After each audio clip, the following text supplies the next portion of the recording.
Si vous aimez le cinéma, vous connaissez peut-être le film Les Révoltés du Bounty. Ce film de Louis Milestone, qui a été tourné en 1962, inspiré d'une histoire vraie, il raconte une mutinerie de marins anglais en Polynésie. Mais ce que même les cinéphiles ne savent pas forcément, c'est que sur l'île de Pitcairn, près de la Polynésie, là où l'histoire s'est terminée, il reste un vestige très intéressant de cette mutinerie. Et nous allons voir ce que c'est.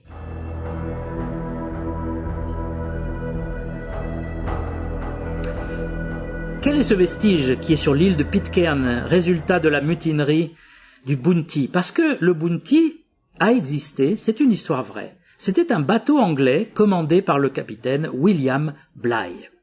Il voyageait en 1787 dans le Pacifique Sud pour chercher des plants d'arbres à pin. N'ayant pas de second sous la main, Bligh nomma son ami d'enfance Christian Fletcher. Il découvrira trop tard que c'était une erreur de nommer un ami à ce poste. Après plusieurs mois de voyage, donc, ils arrivèrent à Tahiti et ils restèrent là 6 mois, jouissant des lieux paradisiaques, surtout en 1787, il n'y avait pas grand monde, pas de tourisme. Au moment de quitter Tahiti, certains marins décidèrent de rester. 3 hommes avaient déserté déjà, mais ils ont été arrêtés par le capitaine Bligh et ils ont été fouettés. Cela provoqua la colère de tout l'équipage et une terrible mutinerie le 28 avril 1789.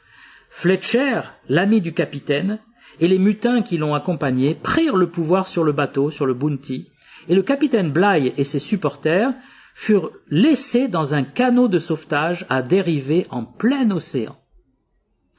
Ils ont survécu miraculeusement, vraiment, à un périple de 3700 milles marins jusqu'à l'île de Timor où ils ont été récupérés. Mais intéressons-nous aux mutins qui sont restés à Tahiti avec Fletcher. D'abord, ils ont commencé à se quereller entre eux. Alors Fletcher et d'autres marins sont retournés sur l'île de Tahiti, ont kidnappé là-bas quelques hommes, des femmes et des enfants pour en faire leurs esclaves. Et ils les ont emmenés avec le bateau sur une île qui était alors inhabitée, qui s'appelle l'île de Pitcairn. Il n'y avait personne et ils ont peuplé cette île. Mais là, tous les ingrédients du désastre étaient réunis. Jalousie, rivalité sexuelle, oisiveté, alcool, absence de religion, absence de morale. Les morts ont commencé à venir et les massacres, etc. L'un de leurs premiers travaux sur l'île fut l'élaboration d'une distillerie de rhum. Ça veut tout dire. Fletcher n'était pas un vrai chef et il se sentait coupable d'avoir abandonné son ami le capitaine Bligh.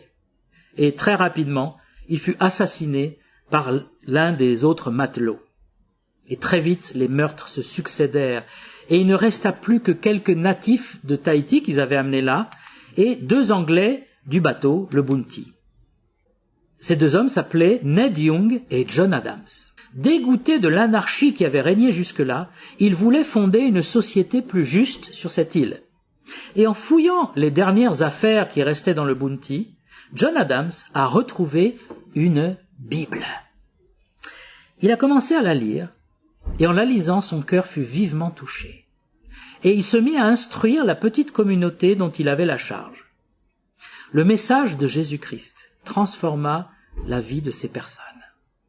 Et d'un seul coup, la violence, la promiscuité, l'illettrisme, parce qu'ils ont appris à lire dans la Bible, tout cela a commencé à disparaître et l'ambiance sur l'île est devenue paisible et studieuse.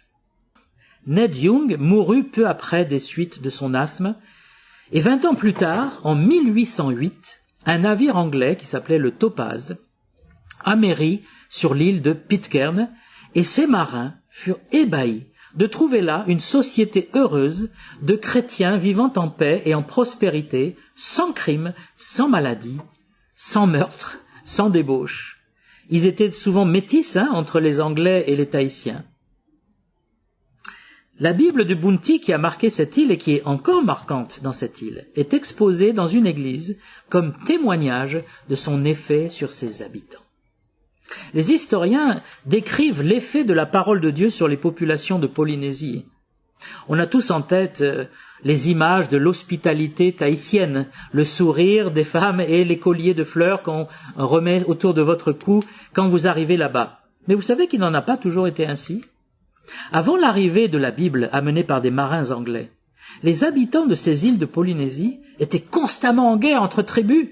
Les femmes étaient maltraitées, c'étaient des objets sexuels, réduites à l'esclavage. La corruption, le vice, la violence régnaient partout. Mais lorsque plusieurs des chefs, notamment de tribus, sont devenus chrétiens, en entendant l'Évangile, eh bien, ils ont changé toute la mentalité de ces îles et de leur population. Et ce qu'a fait la Bible à Pitcairn ou à Tahiti, elle peut le faire dans votre vie personnelle. Parce que si vous lisez la Bible avec sérieux, si vous croyez ce qu'elle annonce, si vous faites confiance à son auteur, le Dieu vivant, votre vie pourra prendre une autre tournure, une direction bénie. Vous pourrez trouver une vraie paix, une vraie pureté, jusque dans la vie éternelle. Alors, cet exemple de la Bible de Pitcairn montre que la Bible n'est pas un simple livre de morale ou de philosophie. C'est la parole vivante de Dieu, qui peut transformer des personnes, mais aussi même une société, si les gens la vivent vraiment. Je vous invite à lire la Bible, à lire un des évangiles pour connaître la personne de Jésus et à découvrir le Seigneur qui en est l'auteur véritable. Même si ce sont des hommes qui ont écrit les livres de la Bible, ils étaient inspirés par Dieu parce que ce qu'ils disent est surhumain, surnaturel. Je vous souhaite une bonne lecture et je vous dis à bientôt.